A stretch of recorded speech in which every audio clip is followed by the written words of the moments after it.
Greetings, this is Paul the Poke from paulthepoke.com. Today's topic, trend update. God, Israel, and ISIS exchange fire in the Golan Heights, and today is December 4, 2016. The scripture reference is out of Joshua 21 verse 27. To the sons of Gershon, one of the families of the Levites, from the half-tribe of Manasseh, they gave Golan in Bashan, and that's the area here in the blue in the center of the map. The city of refuge for the manslayer with its pasture lands, and Besh Terah with its pasture lands, two cities.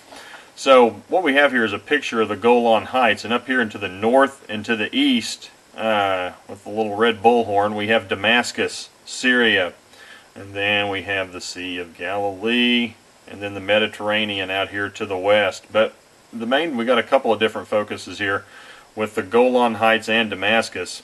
Now, Israel has been managing conflict in this region for approximately 3,500 years. And on November 27, 2016, ISIS has entered the picture. And for the first time, ISIS and Israel, the IDF, Israeli Defense Forces, have exchanged fire. Now, these events took place in the southern Golan Heights, and I'm highlighting them here with the pointer. And you can see that with the little blue machine gun and the little blue bullhorn. The Israeli Air Force identified an armored vehicle with a large machine gun. Now, the Air Force was able to identify 4 occupants in the vehicle. The target was destroyed. The ISIS vehicle was reportedly several hundred meters from the border.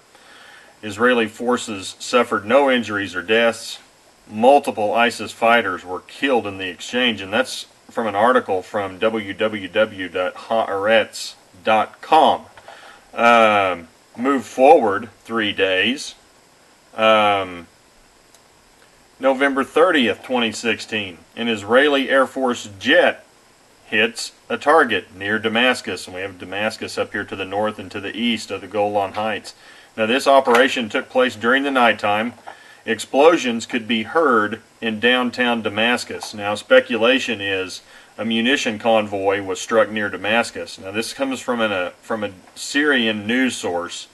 Now, it's Israeli government and Israeli press protocol to make no official comment on the strike near Damascus. They essentially don't respond to anything that was presented in Arab newspapers regarding these types of issues. Prime Minister Benjamin Netanyahu has made it clear ISIS will not be allowed to open a front of terror in the Golan Heights. Now, these things took place anywhere from 2 to 3 days before the United Nations passed 6 resolutions regarding Israel, the city of Jerusalem, Palestine, and the Golan Heights. Now, that made the news essentially December 1st, 2016. And the UN has referred to the region as the Syrian Golan. Again, that's the area in blue that the UN has called the Syrian Golan. And the UN believes the Golan Heights region should be handed over to Syria and the Assad regime. Now, language of the resolution has stated, quote, Israel withdraw from all occupied territory to the line of June 4, 1967, and called on all parties concerned to exert the necessary efforts to ensure the resumption of the peace process. Now, this is where things get real interesting, to say the least. Now, after all of these events,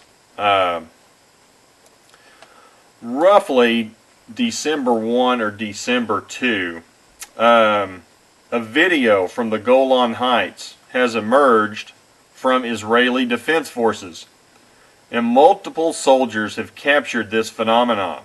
And the scripture reference for this is Exodus 13 verse 21.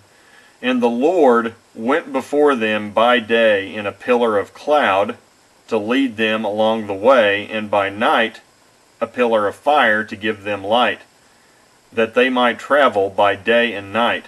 Now, on December 4, it has come out. Multiple Israeli soldiers captured a pillar of cloud on the Israel-Syria border. And the cloud is reported to move from east to west and stop on the border. And the cloud proceeded to hover and do damage on the Syrian side of the border. Now, the weather event took place at the same location as the ISIS attack, and that's down here in the southeastern part of the Golan. And here's a quote from an Israeli Defense Force soldier.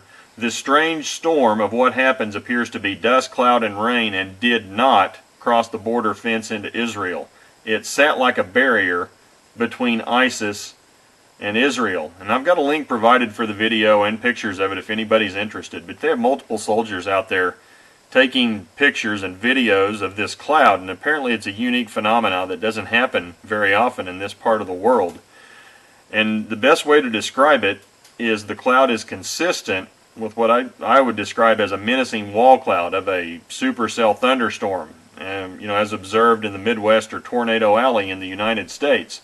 And again, this type of thing is not consistent with weather in the region. And again, that's from breakingisraelnews.com. Biblical pillar cloud appears, proving hand of God protects Israel from ISIS. So, and getting back to it, that's going to be for each individual to decide, well, is this really the hand of God or not? And so here we go. What do you believe? And the pillar of cloud and fire were reminders to the nation of Israel. God is with you, and God will protect you. He does not break his promises, and his character does not change. And bottom line, God says he's going to protect his people. And you've got weird, strange, unusual weather phenomenon forming a barrier between Israeli soldiers and enemy combatants who want to do harm. And it is what it is. So for you folks who are interested in these sorts of things, please feel free to check out paulthepoke.com. Keywords: God, Israel, ISIS, Golan Heights. Thanks for listening. Take care. Bye.